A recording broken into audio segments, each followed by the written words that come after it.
A paz do Senhor, seja bem-vindo a mais uma aula aqui do EBD em Foco. Eu me chamo Herberson, vou ministrar agora a lição número 1, que tem como título O Sermão do Monte, o caráter do Reino de Deus. Nós estamos começando mais um novo trimestre da revista CPAD, o segundo trimestre do ano 2022. E agora nós vamos estudar o Sermão do Monte, as passagens aí de Mateus dos capítulos 5, 6 e 7.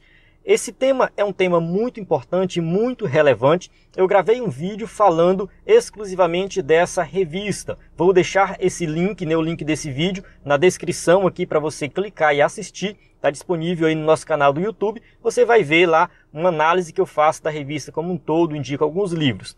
Agora, na lição número 1, nós vamos falar do Sermão do Monte como um todo, vamos destacar alguns pontos do sermão sobre a questão do reino de Deus, reino dos céus, vamos explicar de fato o que é o reino, vamos falar um pouco do sermão, assim como seu propósito, seu objetivo, como que os cristãos devem ler o Sermão do Monte nos dias de hoje e aplicar na sua vida. Então a lição número 1 é uma lição muito importante, ela vai preparar o terreno para as próximas lições. Então, você tem que assistir essa aula até o final. Aqui no EBD em Foco, quem acompanha sabe que nós temos aqui o objetivo de explicar a lição, passando por cada tópico e subtópico, detalhando cada ponto aí, explicando de maneira profunda, aqui usando o slide em PowerPoint, que fica muito mais interessante para você aprender com imagens de qualidade, com animações, passando por todo o conteúdo da revista. Então você que quer aprender a lição por completo, assista essa aula até o final. Eu tenho certeza que vai ser uma bênção, você vai aprender todo o conteúdo da revista. Se você ainda não adquiriu a sua revista, adquira, compra a revista, estude. Se você é professor ou aluno, não importa, você tem que aprender esse conteúdo e aplicar na sua vida. E se você é professor da EBD e quer ministrar uma aula de excelência, no EBD em Foco a gente tem um conteúdo completo para você. Nós enviamos os subsídios pelo WhatsApp. No caso, a gente implementou agora um sistema de envio automático pelo WhatsApp.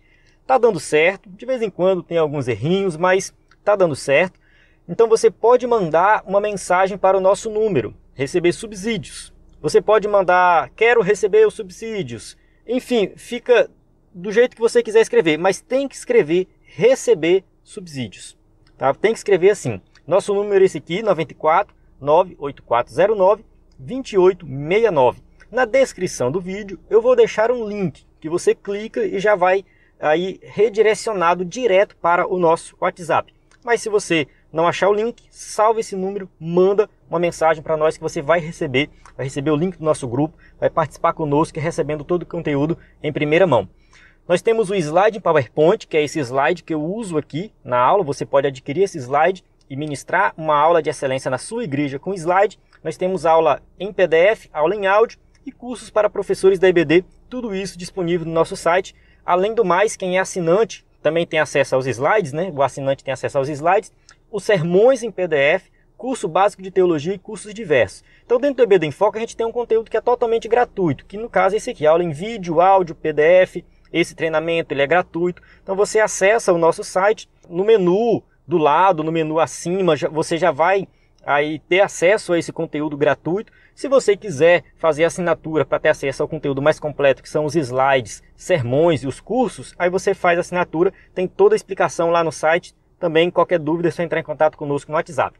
Nós estamos lançando uma novidade aqui, no caso, que é lives. Nós vamos fazer aulas ao vivo no YouTube. No dia 31/3 agora, vamos fazer a live da lição 1. Então nós vamos aí ministrar uma aula ao vivo no YouTube, você vai tirar suas dúvidas ao vivo conosco, então não perca essa aula ao vivo no dia 31.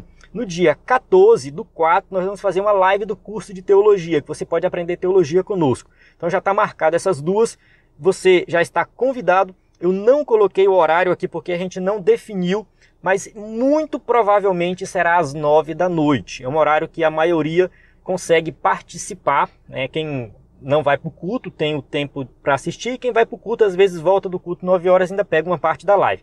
Então muito provavelmente às 9 horas, tá? Vou deixar pré-marcado para 9, mas a gente ainda vai rodar uma pesquisa para ver melhor aí o horário. No entanto, você já sabe que dia 31, na quinta-feira, vai ter essa live.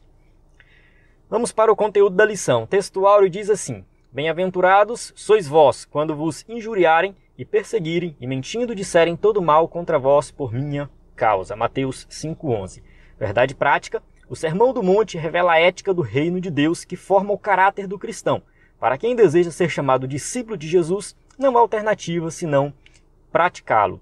Então o Sermão do Monte, que nós vamos estudar durante todo esse trimestre, ele não é algo futuro, como alguns imaginam. É somente para o milênio. Aqui é o reino de Deus que vai ser revelado no futuro. Não. O Sermão do Monte é para hoje. Alguns dizem também que o Sermão do Monte é uma ética muito avançada, impossível de ser praticada. Então, é só alguns escolhidos que conseguem. Também está errado. Na verdade, o Sermão do Monte que tem ali são os ensinos práticos para o cristão verdadeiro, para quem segue Cristo. Então, é uma mensagem para crente. O Sermão do Monte é uma mensagem para quem já é salvo, que precisa entender, compreender como deve ser o seu comportamento no reino de Deus. Então, é isso que a gente vai estudar. A verdade prática dá uma resumida muito boa dentro do que a gente vai estudar. Então, você está convidado para ler o Sermão do Monte. Aqui, Mateus 5, de 1 a 12, a primeira parte. Essa parte aqui das bem-aventuranças, ela não vai ser abordada de maneira profunda nessa lição. Quem já leu a revista sabe disso. Aí você pode falar, mas espera aí, como assim? Uma lição que vai falar do Sermão do Monte não vai falar das bem-aventuranças? Eu creio que o escritor da revista não colocou por questão de espaço, porque essa primeira lição ela vai dar uma visão geral do Sermão do Monte. Então, não deu para ele explorar cada detalhe dessa primeira parte aqui. No entanto, nós teremos aqui um vídeo de destaque explicando detalhadamente isso aqui. Então não se preocupe, até quinta ou sexta-feira esse vídeo será postado e você vai ter sim aí uma aula completa sobre as bem-aventuranças. Então são aulas complementares. Objetivos da lição: analisar a estrutura do Sermão do Monte, correlacionar as bem-aventuranças com o caráter do cristão e afirmar a bem-aventurança do cristão. Então a gente vai falar disso aqui. Mais uma vez, nós não vamos deixar de falar das bem-aventuranças. Vamos falar sim, correlacionar com o caráter do cristão. Mas não vamos detalhar uma por uma, como alguns podem esperar. A introdução, ela diz assim: o tema desse trimestre é o Sermão do Monte, ou Sermão da Montanha. Considerado a alma do Evangelho, o ensino que Jesus transmitiu no monte se destaca pela sua dimensão prática e revela a essência de um verdadeiro seguidor de Cristo. Então, quem quer seguir Cristo de verdade e ter um comportamento verdadeiro em Cristo Jesus, tem que observar o Sermão do Monte. Tem que ler o Sermão do Monte e praticar o Sermão do Monte. Tem que estudar o Sermão do Monte, tem que meditar no Sermão do Monte, porque ali está a essência do verdadeiro Evangelho de Jesus Cristo. Ao longo do trimestre, veremos que o Sermão do Monte traz um ensinamento que, em um primeiro instante, volta-se plenamente para Deus. E no outro, revela o lado ético do divino reino, amar o próximo. Então a gente vai ver que está interligado. Se eu amo a Deus, eu amo o próximo. Se eu amo o próximo, eu amo a Deus. Não tem como eu fazer um sem fazer o outro. Então, aqui nós vamos entender isso durante o estudo do Sermão do Monte aí durante o trimestre. Esses dois momentos prefazem os pilares da vida cristã. Aqui em Mateus 22, de 37 a 39, diz assim: E Jesus disse-lhe: Amarás o Senhor teu Deus de todo o teu coração, de toda a tua alma e de todo o teu pensamento. Este é o primeiro e grande mandamento. E o segundo, semelhante a este, amarás o teu próximo como a ti mesmo. Então aqui a gente tem Jesus falando lá na frente sobre amar a Deus e amar o próximo. Mais na frente assim, no capítulo 22. O Sermão do Monte está nos capítulos 5, 6 e 7. Então assim, o Sermão do Monte é o convite para praticar o que Jesus ensinou. Então você quer saber o que é ser um cristão de verdade, é só praticar o que Jesus ensinou. A estrutura do Sermão do Monte. Por que Sermão do Monte? Tópico 1.1. A introdução do capítulo 5 de Mateus, os dois primeiros versículos, anuncia o título Sermão do Monte. De acordo com Mateus 8, 1 a 5 e Lucas 7, 1, é admissível que esse monte estivesse perto de Cafarnaum. Então, região norte, aí Jerusalém está lá para baixo, no caso a Galileia está lá para cima, Nazaré, ali perto de Cafarnaum. Essa região aqui foi mais ou menos aí que Jesus estava quando falou, proferiu este sermão. Geograficamente disse que ele estava situado a 6,5 km a oeste do Mar da Galileia e 13 km a sudeste de Cafarnaum. Alguém pode achar inútil essa informação, mas não se preocupe com dados detalhados. O que você precisa compreender é que essa região era uma região assim, meio que abandonada. né? Pode-se dizer assim, uma região um pouco abandonada, porque a ênfase estava muito na Judéia, perto ali de Jerusalém. Então uma região um pouco mais afastada, uma região mais próxima dos gentios. Então eles sofriam muitos preconceitos, a fala deles era diferente, e tinha muita pobreza, tinha muita exploração do Império Romano nessa região. Então a pobreza era muito grande, o sofrimento desse povo era muito grande, um povo trabalhador. Era a região que Jesus vivia. Jesus era um homem simples, ele estava numa região simples, de pessoas simples. Então no Monte do Sermão, Nosso Senhor assentou e ensinou aos seus discípulos. Então aqui ele colocou aos seus discípulos, mas os comentaristas defendem a ideia de que não era somente os discípulos que estavam aqui. Discípulos também pode se referir a outras pessoas que estavam seguindo Jesus, não necessariamente aqueles 12 escolhidos. Então, o sermão não foi proferido somente para os 12, mas foi para muitas pessoas que seguiam Jesus, e os ensinos aqui servem para todos os cristãos nos dias de hoje. Tópico 1.2. A estrutura do Sermão do Monte. Para alguns estudiosos, o Sermão do Monte se fundamenta na narrativa que começa em Mateus 1, de 4 a 16, que fala, na verdade, da genealogia de Jesus, e depois os 7 cumprimentos proféticos que aparecem nesse evangelho. No caso, está aqui a preparação para o Sermão do Monte. Mateus 1,23, que fala do Emanuel, Deus conosco, o nascimento em Belém, o chamado do Egito, o choro de Raquel, o chamado de Nazareno, João Batista, a voz no deserto, e uma grande luz. Então, sempre aqui fazendo referência ao Antigo Testamento, apontando para o Novo Testamento, mostrando que tudo se cumpre em Cristo Jesus. Então, isso é a preparação para o Sermão do Monte. Assim, toda essa estrutura precede os 5 grandes discursos do Sermão do Monte. Então, quando a gente chega no Sermão do Monte, a gente tem ali algumas subdivisões. Essas subdivisões podem ser entendidas ali como 5 partes diferentes. A primeira são as bem-aventuranças, que nós já conhecemos bastante. Tem o sal e a luz, né? Vós sois o sal da terra e a luz do mundo. Jesus é o cumprimento da lei, também um tema aqui que nós vamos ter lições mais na frente para falar desse tema. Os atos de justiça e, por último, declarações de sabedoria. Então Mateus, ao estruturar o seu evangelho, ele vai pegar a essência do Sermão do Monte e vai detalhar aquilo que Jesus falou de mais importante, organizando dessa forma. Então a gente tem os 5 grandes discursos do Sermão do Monte. Com um desdobramento em toda a narrativa messiânica do evangelista Mateus, o Sermão do Monte deve ser compreendido e valorizado a partir da autoridade e a messianidade de Jesus, para chamar pessoas a viver uma vida nova no reino de Deus. Então nós temos que entender que o Sermão do Monte ele não é proferido por qualquer pessoa, por qualquer rabino, por qualquer estudioso, leitor da Torá daquela época. Não. Aqui tem a autoridade do Messias, a autoridade daquele Messias prometido no Antigo Testamento, Jesus Cristo. Então ele vem apresentar o quê? O Evangelho do Reino, a maneira de viver no Reino. Então o Sermão do Monte é a essência do Evangelho. Tópico 1.3. A quem se destina o Sermão do Monte? Os ensinos do Sermão do Monte podem ser considerados princípios esboçados por Cristo que revelam a verdadeira característica de seu reino messiânico. A gente vai falar muito de reino, daqui a pouco a gente vai explicar mais sobre essa questão do reino, mas quando a gente fala do reino que se revela, o reino futuro, mas também é presente, já tem elementos do presente, então a gente está falando de um comportamento ético diferenciado, de princípios vividos à luz do Evangelho, e esse Evangelho é revelado por Jesus Cristo. Então Jesus está colocando aqui como que deve ser o comportamento, as características de quem entra nesse reino.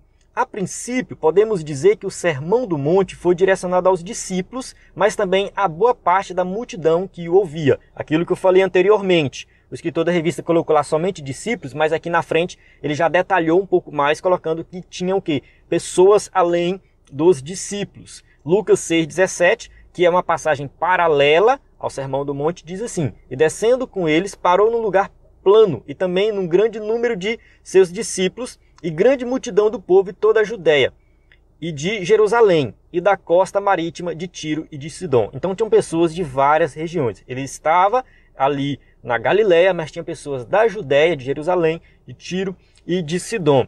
Há um debate sobre o paralelo de Lucas com Mateus, que Lucas fala um lugar plano, já Mateus fala um caso monte. A gente tem que compreender o seguinte: tem várias explicações. Mas o monte não significa que ele não tenha um lugar plano. Sobe no monte, lá no monte tem um lugar plano, até mesmo porque as pessoas sentavam de maneira que podiam ouvir Jesus, ver Jesus, então tinham lugares para as pessoas sentarem, então não significa que o lugar plano não era uma planície, não necessariamente, ela podia ser no monte. Então é um debate assim que não contribui nada para o ensino do sermão. O local que Jesus estava em si talvez não seja tão importante assim, pelo menos do meu ponto de vista. Alguns dizem que no monte a acústica era melhor. Jesus falava e todo mundo ouvia. Então dava uma técnica dos rabinos da época de escolher um local que eles podiam falar para uma multidão e essa multidão ouvir lá atrás. Então isso já era usado, Jesus aproveitou essa técnica. Portanto, o Sermão do Monte é destinado a todo crente que nasceu de novo. 2 Coríntios 5,17. Assim, que se alguém está em Cristo, nova criatura é. As coisas velhas já passaram, eis que tudo se fez novo. Isso reverbera lá na conversa de Jesus com Nicodemos. Quem está assistindo aqui a aula, pelo vídeo, está vendo o vídeo. Quem está no áudio não vai poder presenciar, mas quem está no vídeo está vendo a imagem aqui, Jesus conversando com Nicodemos também, falando de alguém que tem que nascer de novo, ou seja, para participar desse reino tem que nascer de novo. Então o Sermão do Monte é destinado para quem nasceu de novo, é para crente, é para quem está servindo a Deus.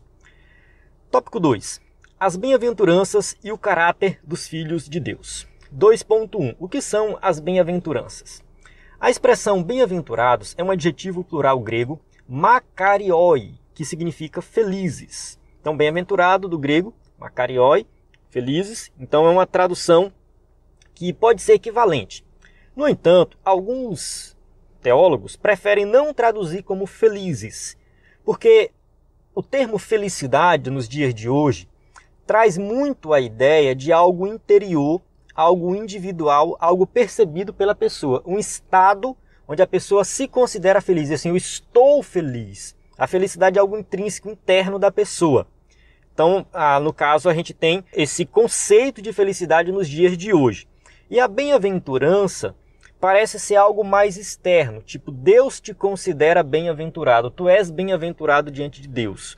Seria mais ou menos assim. Então é um estado muito superior do que uma simples felicidade. De você falar assim, estou feliz. É algo além disso. Pode traduzir como feliz? Pode. Mas a gente tem que entender que é algo muito além disso. Pode-se dizer que é uma felicidade baseada no fato de você estar em Cristo Jesus. Você vive em Cristo e por esse motivo você é feliz. Não é felicidade qualquer. Essa expressão trata das qualidades presentes na vida dos que dependem de Deus, que estão sob o seu domínio e soberania e seguem a Jesus com sinceridade. Então, deixa bem claro aqui que está falando daquele que depende de Deus por completo. Por isso que fala lá, bem-aventurados pobres de espírito. Apesar de ter um debate sobre pobre de espírito, está falando do pobre financeiramente, ou está falando do pobre de espírito, aquela pessoa que vive numa tristeza muito grande. Cada um dá uma explicação diferente. Mas a gente entende ali que o pobre de espírito é aquele que compreende que depende de Deus. Ele tem uma dependência completa de Deus. Seria mais ou menos nesse sentido, uma explicação mais direta, mais simples sobre pobre de espírito. Então a gente entende aqui que essas qualidades estão ali na vida daqueles que dependem de Deus, dependem do domínio soberano de Deus. Cristo ele reina no céu, mas ele deve reinar em nosso coração também. Ela ainda se refere tanto ao presente quanto ao futuro. Então a gente tem as bem-aventuranças falando do presente, mas também falando do futuro, de um reino escatológico. Nesse sentido, o salvo está consciente das promessas divinas para o futuro, a fim de que viva piedosamente em Cristo e desenvolver as virtudes presentes no Sermão do Monte. O reino de Deus, ele é futuro, ele é escatológico, mas ele também é presente. Quando Jesus começa a operar milagres, realizar maravilhas, expulsar demônios, ali ele já começa a mostrar que as bênçãos do reino futuro já estão no presente. Da mesma forma, o comportamento do crente lá no futuro, quando ele chegar no céu, já tem que estar na era presente. O reino já começou, é aqui e agora. Jesus diz isso. Imagina o seguinte, como que vai ser na Nova Jerusalém? Quando Jesus voltar e, enfim, consumar todas as coisas, novos céus e nova terra, Nova Jerusalém, vai ser uma comunhão perfeita com os santos. Vou só dar um exemplo aqui. Nós vamos viver em harmonia por todo sempre, para toda a eternidade. Por que não vivemos em harmonia hoje, então? Então, quando você tem harmonia com seu irmão hoje, quando você ama o seu irmão, você tem alegria em estar com seu irmão e ajudar o próximo, você já está vivendo um aspecto da eternidade no presente. Então, o reino já está aqui agora. Você já está no reino de Deus. É só um exemplo. Viver de uma forma diferenciada, de acordo com o ensino do Sermão do Monte, é viver um aspecto futuro do reino no presente. Você já mostra que você pertence a esse reino. Assim, nas palavras do nosso Senhor, as bem-aventuranças são o resultado da fidelidade do crente a Deus, que em qualquer circunstância persevera no caminho e com isso participa das bênçãos divinas da salvação. Então são bênçãos divinas da salvação que nós já estamos participando, que nós alcançamos por meio da fé em Cristo Jesus. É o resultado da nossa fidelidade a Deus. Apocalipse 1:3, bem-aventurado aquele que lê e os que ouvem as palavras desta profecia e guardam as coisas que nela estão escritas, porque o tempo está próximo. Ou seja, você é bem-aventurado se você olha para as coisas que Deus falou, para as profecias e guarda, e persevera, e espera, porque o tempo está próximo. Você é feliz, você é bem-aventurado. Tópico 2.2, o reino de Deus e seu caráter. No Evangelho de Mateus, identificamos a chegada do reino de Deus e a pregação de Jesus a respeito do Evangelho do reino. Então a gente vê Mateus falando do Evangelho do reino. Esse Evangelho do reino, ele caracteriza como uma mudança, uma transformação de vida. Entrar no reino significa entrar numa nova vida em Deus. Aqui vale destacar que Mateus usa muito o reino dos céus. O escritor da revista usa reino de Deus aqui, mas Mateus ele faz muito referência ao reino dos céus. Alguns teólogos, principalmente da Assembleia de Deus, alguns dispensacionalistas principalmente, fazem distinção. Dizem que reino de Deus é uma coisa, é mais espiritual, é mais elevado, e reino dos céus é algo mais do momento, já está acontecendo agora. É mais ou menos assim a distinção. É claro, é muito mais elaborado do que isso, tem as passagens bíblicas e tudo mais, para confirmar essa teoria. No entanto, alguns teólogos, tipo D.A. Carson, que eu estou estudando, e dentre outros, vão defender a ideia de que reino de Deus e reino dos céus é uma coisa só. A maioria dos livros que eu já li sobre introdução ao Novo Testamento fazem também essa mesma afirmação. O Brodus David Halley, o David Gantry, enfim, vários outros teólogos vão dizer que reino de Deus e reino dos céus é uma coisa só, não tem distinção. Mateus opta por usar reino dos céus em vez de reino de Deus, mas por alguns motivos. Alguns dizem que é mais porque ele quer evitar o uso do nome de Deus em vão. O judeu geralmente tinha essa questão de não usar sempre o nome de Deus, em vez de falar Deus, falava relacionado aos céus. E Mateus tem essa reverência porque ele escreve aos judeus. Tem outros motivos também que detalham isso, enfim, mas Mateus ele usa pouco reino de Deus, ele usa mais reino dos céus. Eu vou tomar como padrão aqui nas minhas aulas que é a mesma coisa, não vou fazer essa distinção, e no livro de apoio o escritor da revista parece que vai seguir a mesma ideia. Eu não sei se ele vai mudar de ideia mais na frente, mas parece que ele vai seguir esse mesmo pensamento que não tem distinção. Mas o que seria o reino de Deus? Na Bíblia, o reino de Deus é comparado a uma semente, a qual se desenvolve ao longo do tempo, de modo que podemos falar a respeito de um reino presente. Mateus 5,3 vai falar isso, bem-aventurados os pobres de espírito, porque deles é o reino dos céus. Então já é agora presente, mas também de um futuro, Mateus 25,34. Então dirá o rei aos que estiverem à sua direita: vinde benditos meu Pai, possui por herança o reino que vos está preparado desde a fundação do mundo. Então a gente tem um reino futuro e um reino presente. O que eu tenho falado desde o começo da aula: o reino futuro tem as bênçãos na sua completude, mas nós desfrutamos dessas bênçãos no reino presente. O reino já começou. A expressão reino de Deus declara a soberania, reinado e governo de Deus atuando em tudo. Podemos ainda destacar pelo menos 4 conceitos que se referem a essa expressão na Bíblia. Então a definição de reino não é algo tão simples assim.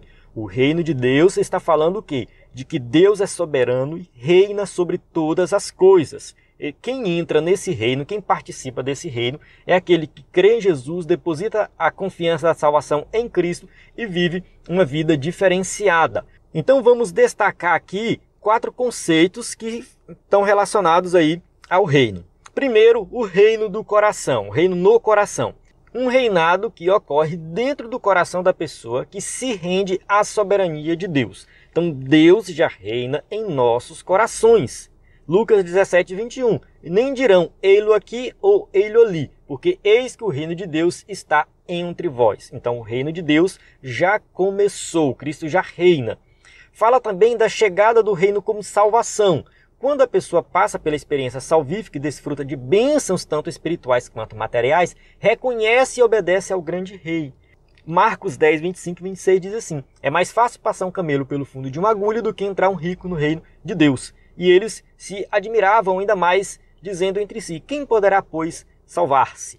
Então essa passagem de Marcos, que tem todo um debate sobre essa questão do camelo, vale ressaltar que a maioria dos teólogos vão interpretar que camelo aqui é um camelo de verdade e agulha é uma agulha de verdade. O que Jesus está dizendo é da impossibilidade da salvação por obras, da salvação dependendo do seu próprio esforço. Por isso que os discípulos se surpreendem. Quem poderá, pois, salvar-se? Aí Jesus responde: o que é impossível para os homens é possível para Deus, mostrando que a salvação depende somente dele. Então a entrada nesse reino depende de Cristo. Tá? Depende no caso de alguém crer em Jesus, porque ele é que mostra o caminho. Ele é o caminho, na verdade. Tá? Ele é o caminho, a verdade e a vida. É ele que conduz ao reino. Então quem é salvo já participa desse reino. Terceiro aspecto a ser destacado: igreja, a expressão do reino de Deus. Constituída de pessoa com um coração regenerado e transformado e que, por isso, reconhece Deus como soberano. A igreja é vista como a expressão do reino de Deus. Então, a igreja não é o reino. O reino ele é muito mais amplo. Só que a igreja ela é uma expressão física, visual ou invisível do reino. A gente tem a igreja visível e a igreja invisível. Ela participa do reino, ela é a expressão do reino, mas ela não é necessariamente o reino. E toda a criação e a volta do Senhor, né? No caso aqui, o quarto aspecto a ser destacado, toda a criação, tudo que a gente fala de que Deus criou e a nova criação também. A imagem bíblica do governo do nosso Deus, em que o universo será redimido e posteriormente haverá novo céu e nova terra, traz consigo a dimensão do reino de Deus. Apocalipse 21, 1. E vi um novo céu e uma nova terra, porque já o primeiro céu e a primeira terra passaram e o mar já não existe. Então esse aspecto da criação antiga e da nova criação revela também aí o reino de Deus. É claro que essa nova criação mostra o quê? A consumação final do reino de Deus e estabelecimento desse reino por toda a eternidade. Tópico 2.3. Os súditos do reino de Deus. A primeira seção do Sermão do Monte destaca 8 qualidades que formam o caráter dos súditos do reino de Deus. Então vamos lá, vamos ver aqui quais são essas qualidades. O escritor da revista, ele destaca aqui algumas das qualidades, ele não vai colocar o versículo na íntegra, mas são aquelas bem-aventuranças que a gente já conhece. Bem-aventuranças pobres de espírito, porque deles é o reino dos céus, bem-aventurado os mansos, né? Bem-aventurados que choram, bem-aventurados que são perseguidos, enfim. A gente vai estudar isso de maneira detalhada no vídeo de destaque, eu vou fazer esse vídeo de destaque, eu vou só passar aqui o que está na revista, fazer algumas observações, mas a gente vai ter mais tempo para isso, tá? Até mesmo para a aula não ficar muito longa. Então aqui nós temos o seguinte, as qualidades, né? O quebrantamento, o choro, a mansidão, a retidão, a misericórdia, a pureza, a pacificação e a perseguição por causa dos valores do reino. Assim, aqui não estamos falando de características que tem umas pessoas e não tem em outras. Uns são bem-aventurados nesse sentido e outros são bem-aventurados nesse outro sentido. Não. Eu entendo isso aqui, eu acho que a maioria dos teólogos também vão entender dessa forma, que todas as bem-aventuranças estão falando de todos os crentes. Então todos os crentes são bem-aventurados em todos os aspectos, porque todo mundo vai passar por isso aqui. Todo crente tem que ser misericordioso, tem que ser manso, ele tem que ser pacífico, ele tem que ser pobre de espírito, porque ele tem que depender exclusivamente de Deus. Enfim, então as bem-aventuranças são para todos. Então, o irmão ali é bem-aventurado por isso, eu sou bem-aventurado por aquilo. Não, entenda que aqui está falando para todos. Logo, espera-se que os filhos de Deus manifestem essas qualidades espirituais na vida cristã, pois sem elas não podemos participar do reinado divino. Então, sem essas qualidades, nós não participamos do reino. Portanto, ao praticar essas qualidades do reino, seremos chamados de bem-aventurados. Isso é, verdadeiramente felizes. Tópico 3. Somos bem-aventurados. 3.1. A beatitude na vida dos salvos. Salvo em Cristo, o seguidor de Jesus vive a beatitude, isto é, estado permanente de perfeita satisfação e plenitude, estado de felicidade e serenidade. Então, uma felicidade que não depende dos meios externos, depende único e exclusivamente de estar em Cristo Jesus. Então, o salvo em Cristo, o seguidor de Jesus, vive a beatitude do Sermão do Monte de maneira bem-aventurada. Então, quem está em Cristo vive essa plenitude de felicidade e serenidade.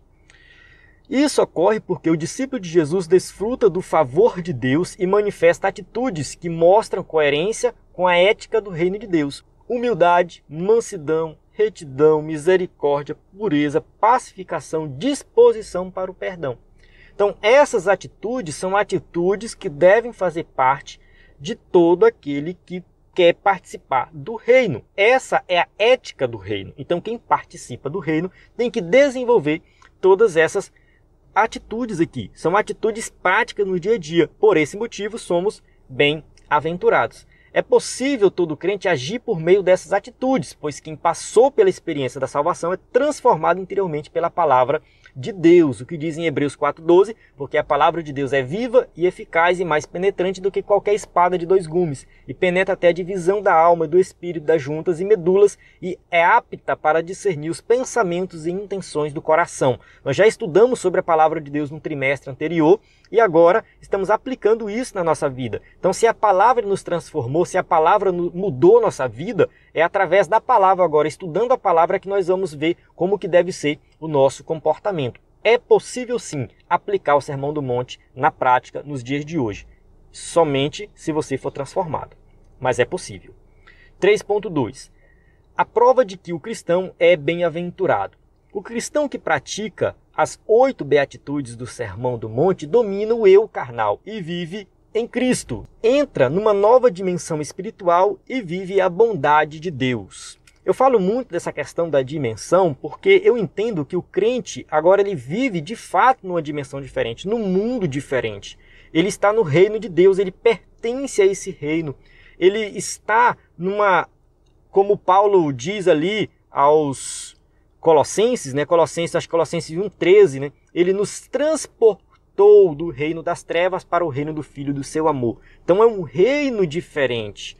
Ele nos fez assentar nos lugares celestiais, como está escrito em Efésios. Então, Filipenses 3, 7 e 8 diz assim, mas o que para mim era ganho, reputei-o perda por Cristo. E na verdade tenho também por perda todas as coisas, pela excelência do conhecimento de Cristo Jesus, meu Senhor, pelo qual sofri a perda de todas estas coisas e as considero como esterco, para que possa ganhar a Cristo.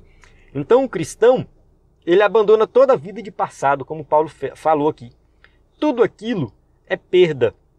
A minha vida é nova, eu estou numa nova dimensão, eu estou agora na excelência do conhecimento de Cristo. É algo totalmente novo, diferenciado e superior. Assim, no Sermão do Monte, Jesus Cristo ensina que a verdadeira felicidade nada tem a ver com o que o homem moderno deseja, dinheiro, ambição e poder. Nada tem a ver com isso. Tudo isso que as pessoas se matam para conseguir não tem valor nenhum no reino de Deus. A felicidade bíblica se revela em quem ama o seu inimigo, bendiz o que maldiz, faz bem ao que odeia e ora pelos que o maltratam e perseguem. Mateus 5:44. Quer ser feliz? Faça isso. Quer ser feliz? Siga os ensinamentos do Sermão do Monte. Aí sim você vai conhecer a verdadeira felicidade, porque ser feliz de verdade é estar em Cristo Jesus e viver a plenitude do Evangelho. Chegamos na nossa conclusão que diz assim: o Sermão do Monte é a base ética do reino de Deus. Nele, constatamos o lado divino de uma atitude amorosa do cristão para com Deus, bem como para com o próximo. Se cada crente fizesse do Sermão do Monte o seu norte ético de vida, as polêmicas não teriam lugar entre nós. Não haveria espaço para meras opiniões intelectuais, visto que o propósito desse sermão é que cada crente seja como Deus quer que ele seja.